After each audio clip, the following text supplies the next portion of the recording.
Welcome to Chris Parkin Shooting Sports. This is the Steyr Scout Mark II in 223 Remington.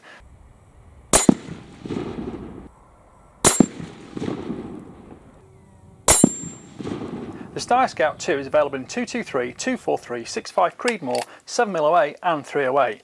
Overall length is 1015mm or 13.5 inch. That's including one recoil pad spacer. Overall weight is 3,327 grams, which is 7 pounds 4 ounces. The barrel length is 485mm or 19 inches and it's screw cut 1/2 inch by 28 for a moderator or muzzle brake. Length of pull is 343mm or 13.5 inches including the spacer.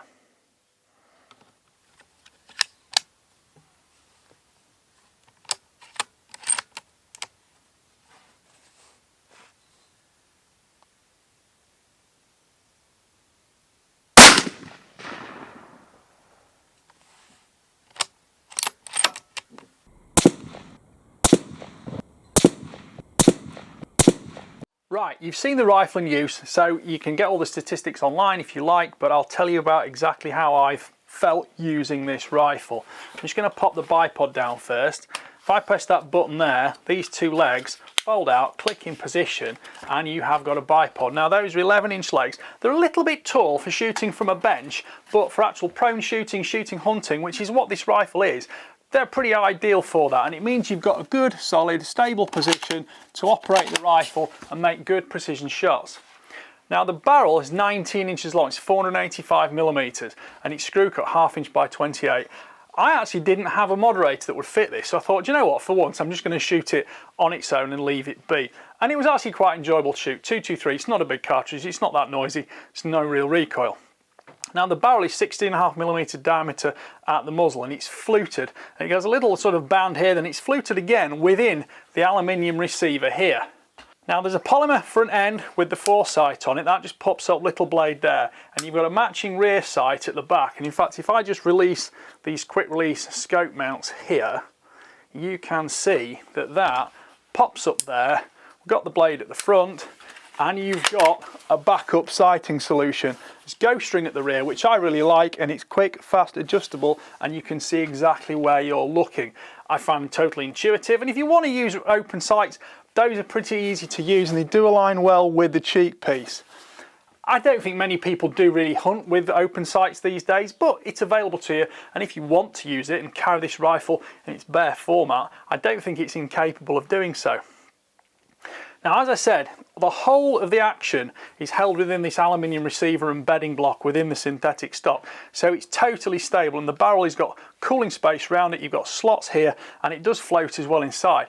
I used it from a set of tripod sticks and it didn't affect zero at all. I was totally happy with that. Just pop those back down. So you've got full length of Picatinny rail. This is a change from the original Scout Mark I, which was Weaver rail. If you don't know the difference between Picatinny and Weaver rail, they can look similar, but they are fundamentally quite different. Now, Picatinny's got 1913 military specification to it, so it's always got uniform dimensions. The spacing between the grooves, the actual dovetail itself, it's all the same, and anything that's Picatinny and officially Picatinny will fit Picatinny. Weaver is more of a proprietary thing, and you get gaps in it and different spacing and all sorts of stuff, and it's really just, it's a bit of a pain, to be honest, because people call it Picatinny but it's not. Right, let me just, shall I put this back on or not? This is the element scope I was using on the rifle. I can just put those back on. It's in tall worn rings as well. That will pop back on there. Do be aware that because the barrel is shrouded effectively, you've actually got the gap there between the barrel and the scope is about 2 centimeters. So don't forget, you're probably going to need slightly taller scope rings, because if this was a kind of regular rifle, you'd have a lot of free space here for that scope objective body to sort of hang over. But it doesn't seem to make any difference if you know you set up for it. And the rifle was comfortable to shoot. Okay, it's not got the most solid cheek weld in the world, but I do believe there might actually be an adjustable cheek piece option for this gun, and you can of course put a stock pack on it, things you're going to use for hunting.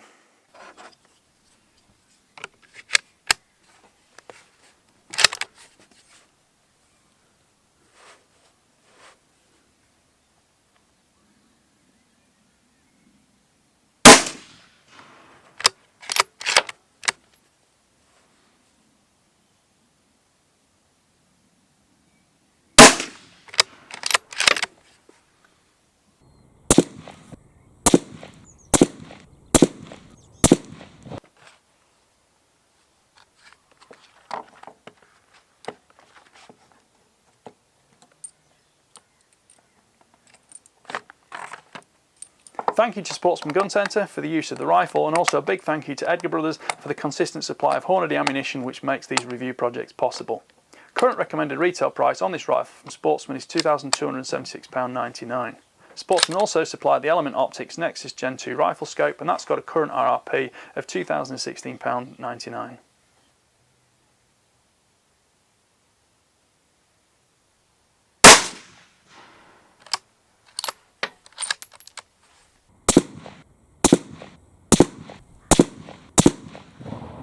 So as well as the bipod, one of the great things about the Scout is you've got two magazines. These are both identical, and interestingly, in the back end here, there's like a little sprung follower. So when you've got ammunition in there, it's not going to rattle or bounce around. And when it goes inside, there's no noise. And the stock itself is actually fairly, it doesn't really resonate. It's not going to bump or clank or sound too hollow. The magazine is a twin column unit, so you can clip them in easily from the top. You can actually, if you've got small fingers, clip them in through the ejection port. But perhaps most importantly, if you just drop around in there, it will close easily, chamber, and you can fire away. So in a backup situation, emergency, you can drop that extra round in there. The bolt handle is about 65mm long, so there's 24mm ball on the end. It's easy to use, get hold of that. Now the interesting thing about Steyr rifles is this roller safety catch. This is a safe dry fire. If I put that roller all the way forwards, it will fire. Just recock that. If I then put that into the middle position there, I've still got bolt operation, but the rifle is unsafe. If I put it all the way rear, the bolt is now locked and it's safe. But interestingly, all the way rear, I can also take that bolt handle and go click and push it right down 90 degrees, so it kind of locks in on the actual rebate itself, and it makes it a lot more handy and easy to carry. If I pop that forwards, the bolt handle will click back up.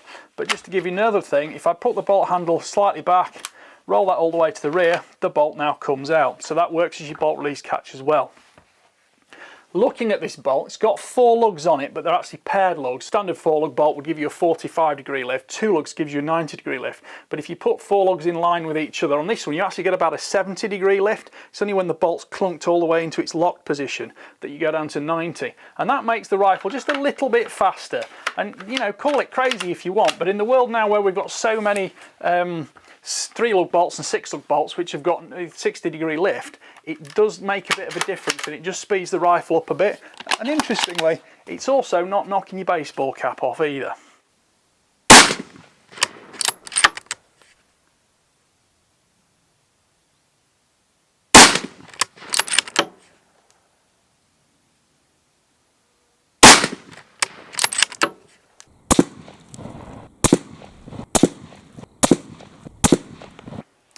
Now the trigger is a single stage unit. It is not a single set, it's just a single stage, but it's adjustable, but it's got a lot of thread lock on here, so you can't really mess with it, or I certainly didn't mess with it.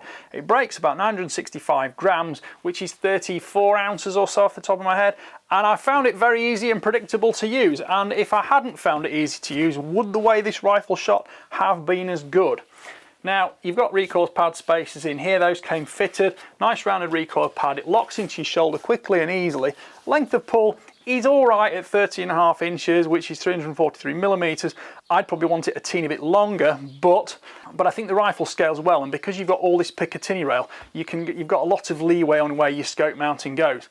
On a second note to that, if you've got thermal or night vision, you've got masses of space to tailor it exactly as you want it. You're not kind of constricted with having to kind of crane your neck back like this because it's in a bad position, and I do like that about it.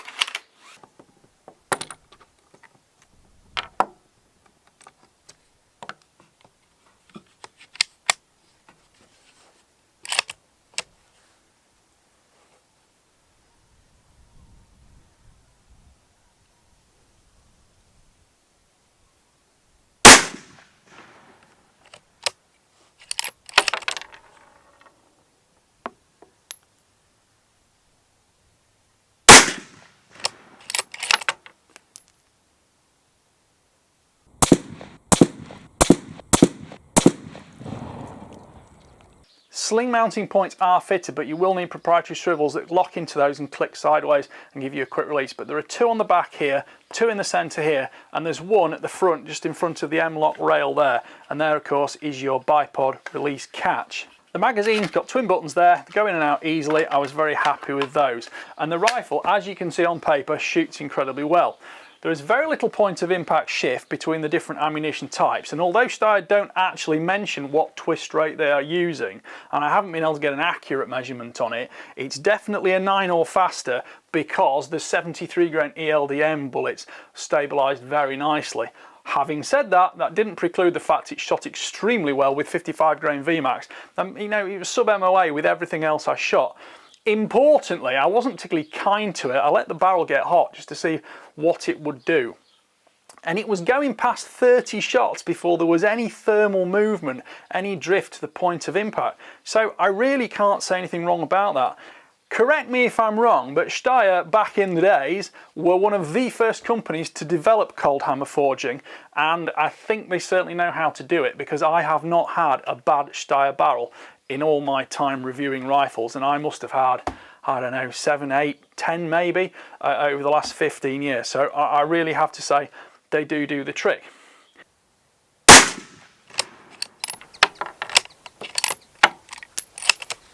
always think it's interesting to see what it's like if you just put a random round in the chamber, and in this case, yes, it will feed.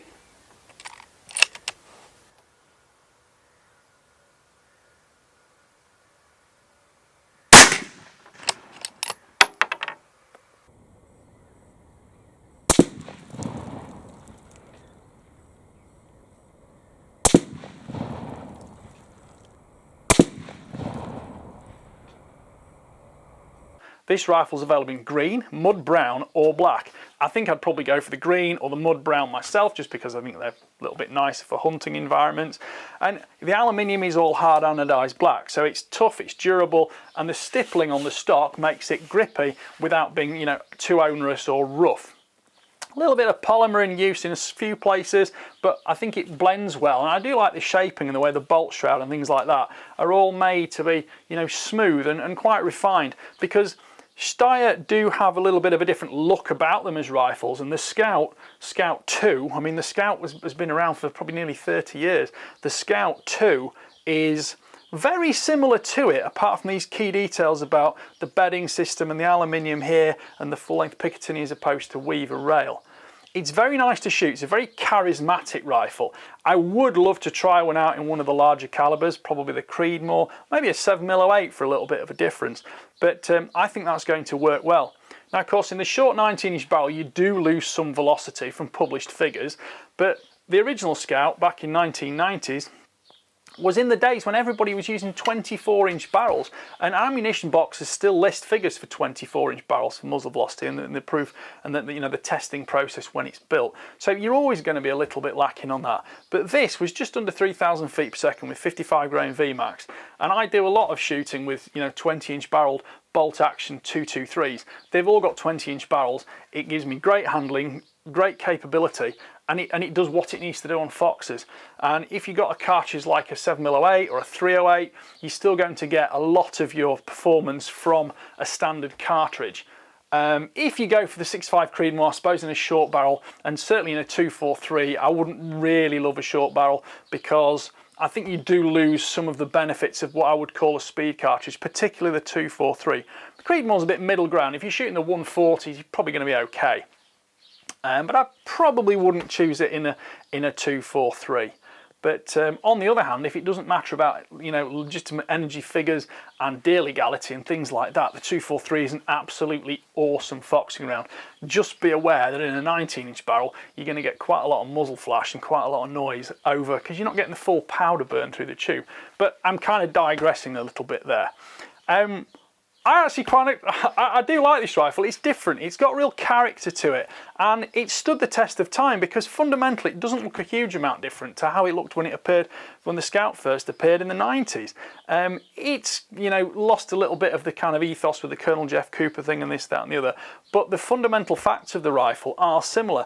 Yes, we haven't really gone into the world where we're using, you know, forward mounted low power sights all the time. We do still like a bit of zoom, bit of magnification, but the handling character of the rifle, which was first introduced back then, as I say, back in the days when nobody was really using short barrels, is fundamentally lovely to use and to carry.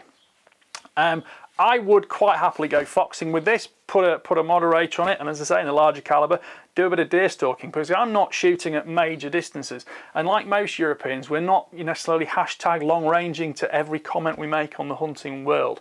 Whereas in the US, I think they like to, they do like to make sure they've got greater distance capabilities.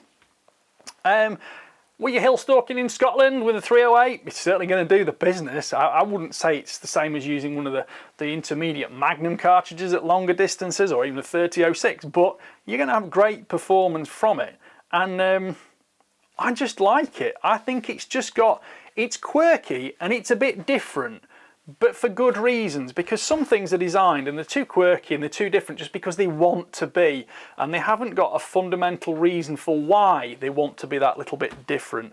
And I think the Scout II does, and I like the fact they've made minor updates to it. They've made a couple of very small tweak changes, and the rifle itself is still, it's just a nice rifle. And I do like the fact that that bipod has also got cant capability on it, so you're not kind of embroiled with a gun that's kind of lodged in the wrong position. Anyway, there we go. Those are my thoughts on the Steyr Arms Scout Mark II. I give it a thumbs up. I quite like it. If I had a moderator for it, I probably would have gone taking it foxing, but with review guns, I don't like to get them too bumped and bashed around in the field, especially in the dark at night. Having the two magazines on a foxing rifle means you load them both up, set off your evening, and you're just not going to have to mess around at all, are you? And I do love the fact that you can just throw that round in there, close the bolt down, because if you get a dead man's click or anything like that, and you need to get a round out and think, oh, now that fox is going to hear me, it's going to do that. I've done it myself, and sometimes you can be fumbling and fiddling, and this is not a fumbly or fiddly rifle. The mag systems work really well, and having that ability to just drop it in, close the bolt, off you go, fire is ace. And if you really want to, put that back, click the bolt handle down, makes it a bit handier to carry, and you can, of course, you can go side mounted sling like a Barthelon. It sits in the middle of your back.